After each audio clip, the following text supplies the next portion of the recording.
Space in the wood shop comes at a premium. I'm making a shop stool that will also work as a sawhorse. I have to make two. I made this prototype to get an idea of what I need to do. So stick around to the end to show you one more secret function of these stools.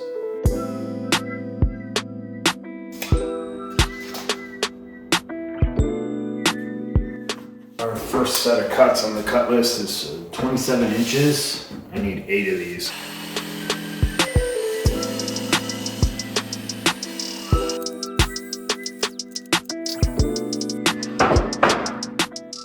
I'm labeling the boards so I keep first and the second stool, all the boards I want together. That's for multiple reasons. For one is they're all cut to the exact size. These boards are not all the exact size. Next, we're gonna rip these boards down to 4 inches. Now we have our boards down to our appropriate length and width. Now we have to measure for our angles. There's an angle here and then an angle here. And that's where it meets the seat. You can find the angle multiple ways. I have a digital angle finder by Klein. I will set it up on the saw, but this is just so I can visualize and see what it looks like.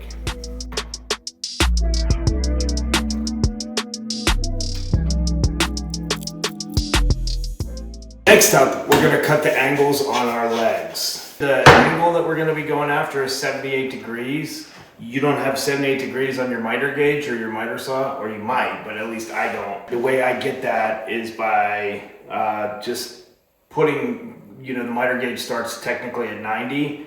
I put 12 on there and that gets us the angle we're looking for.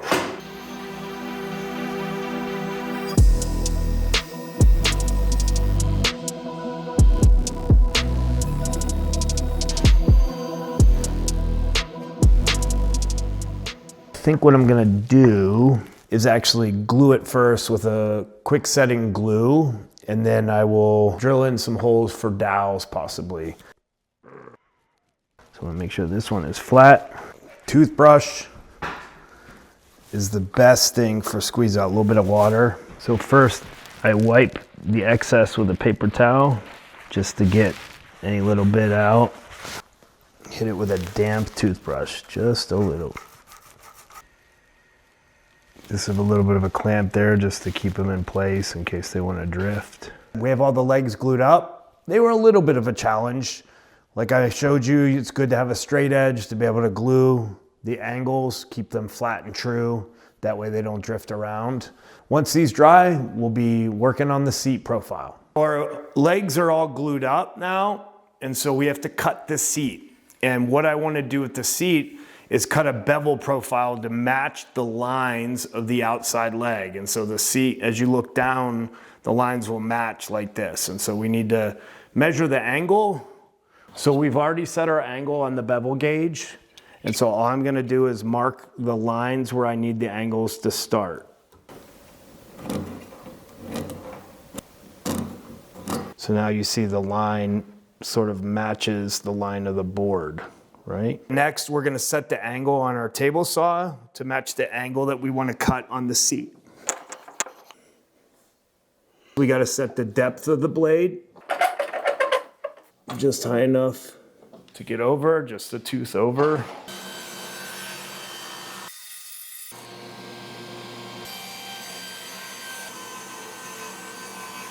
So our seat fits really fits perfectly. Next up, we gotta trim the seat down to size. It's gonna be 19 inches long, so I'm gonna measure for that. We're only gonna measure 19 once, and then I'll use that as my reference for the second board. We're gonna cut 2 since I have 2 stools. I really like these pencils for woodworking because they're precise, but you really have to go gentle. Real small lead, so it's great to make small lines.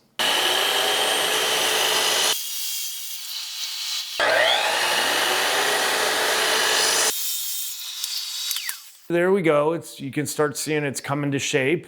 We have the seat cut with the profile and the legs.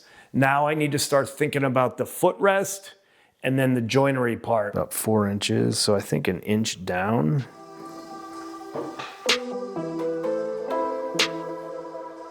So I'm putting little pilot holes for my drill to bite into, so we have clean, straight drilling. So I'm using a 1/2-inch Forstner bit to drill the dowel holes. And why I recommend a Forstner bit is it cuts really clean holes. Very little tear out, especially if you use a backer board. I'm using this MDF as a backer board to drill through. And I like this little handheld drill press. That just helps me make sure that I'm drilling my holes straight down through the material. So I was drilling through the other side and I stopped to check and I saw that the tip of the Forstner bit just popped through, and this is perfect. I can flip it over, stick my point of my Forstner bit directly in that hole, and then it will easily drill out the rest. And we're done. Boom. We're gonna be gluing the dowels in. I have some oak dowels and I'm gonna use Type 1-3. I'm basically gonna glue up the dowels, pound them in, and then cut them off with a flush trim saw. This is for lateral strength, and then also if for some reason the glue fails, we have dowels that will hold it together. The key with this is not to cut yourself and to keep your finger on the saw as it cuts. I need to work on the joinery for joining the seat to the legs.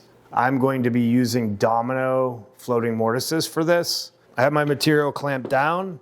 I'm gonna use the reference pins on the Domino to reference each side. And I'm gonna be placing a 15mm mortise. Here we go.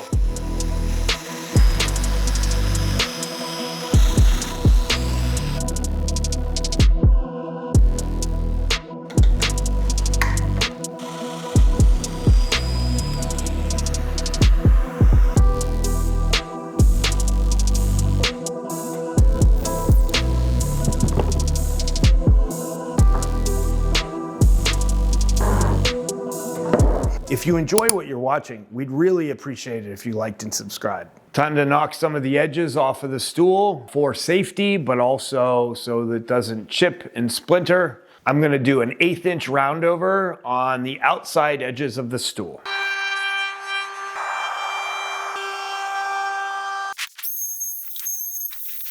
The edges are all knocked off. Now we have to do some quick sanding. They already came pretty smooth. They came fresh out of a joiner, so I don't have to sand them too much. I'm just gonna sand to 220 and we'll move on to assembly.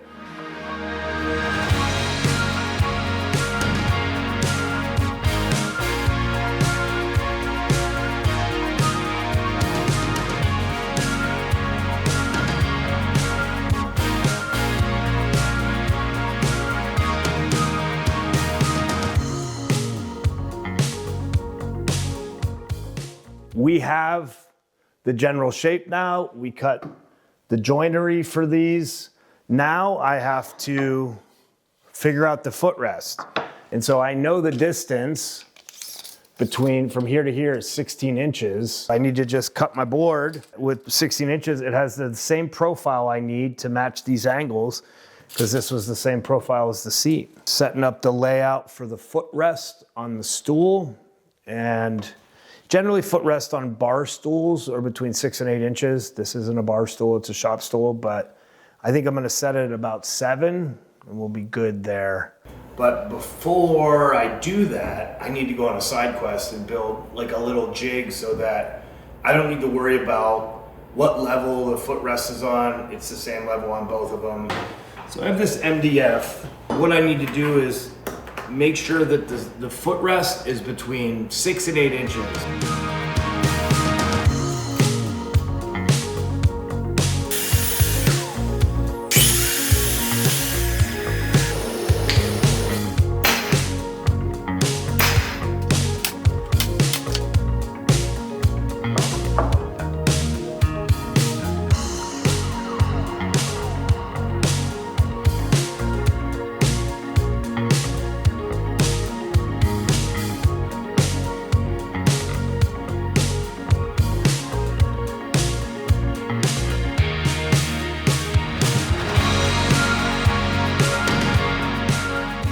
We're prepping for finish, doing wipe down with mineral spirits just to get a lot of the last little bits of sawdust out of the pores.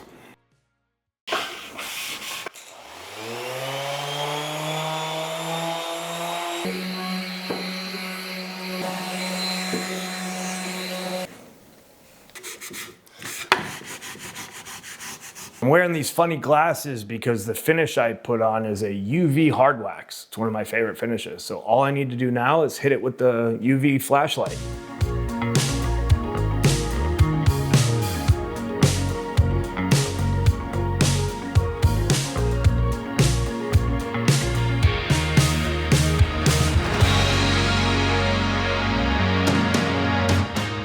I love making things that have multiple uses, especially for the wood shop.